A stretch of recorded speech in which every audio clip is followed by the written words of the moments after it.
Thank you, Liz, and thank you, Mark. My name is Kevin Budris, and I work with the Conservation Law Foundation, or CLF. We are a member-supported nonprofit organization that works to protect New England's environment for all people.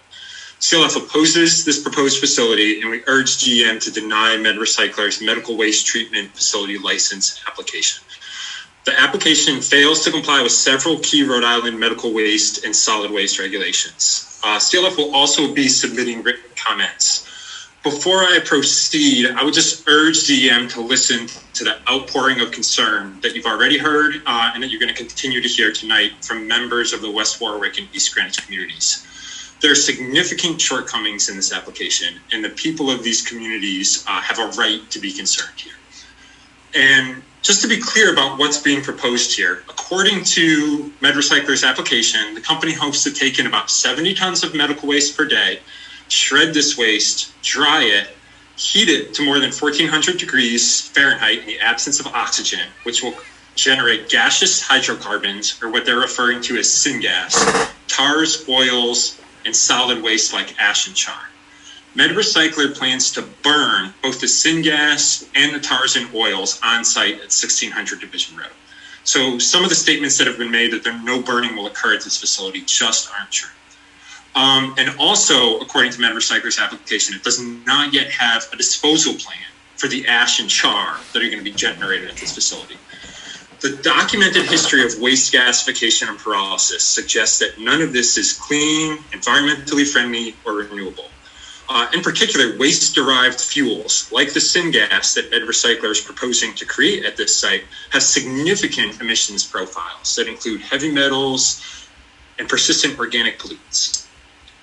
Gasification and pyrolysis facilities throughout the world have struggled to comply with environmental regulations, and many have closed within several years of coming online, leaving communities with legacies of pollution and financial failure.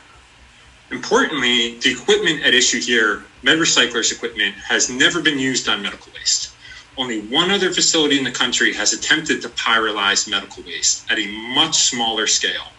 And there are reports that that facility, Monarch Waste Technologies in New Mexico, is now closed.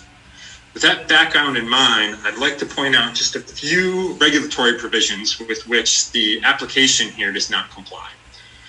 First, Rhode Island Medical Waste Regulations Sections 115 F4 and F5 require that when an applicant proposes alternative technology, that DM shall not approve the technology unless and until such technology is proven on the basis of thorough tests to be protective with respect to total impact on the environment and to ensure the health, safety, and welfare of facility employees and the general public. Nowhere does MedRecycler's application lay out the results of thorough testing that would prove that this technology, when used on medical waste, is protective of the environment or safe for facility employees or the public. Also, according to Rhode Island's medical waste regulations, a medical waste treatment facility is also subject to regulations for solid waste management facilities. Section 1.9p of those regulations requires that all solid waste facilities must maintain a buffer zone around them to mitigate nuisance impacts. A buffer zone needs to be an area of undeveloped vegetated land that's retained in its natural undisturbed condition, or the equivalent. There's no such buffer zone around the space that MedRecycler is proposing to build this facility. For these reasons, and for reasons that I'll set out in our written comments, CLF urges DEM to deny this application. Thank you very much.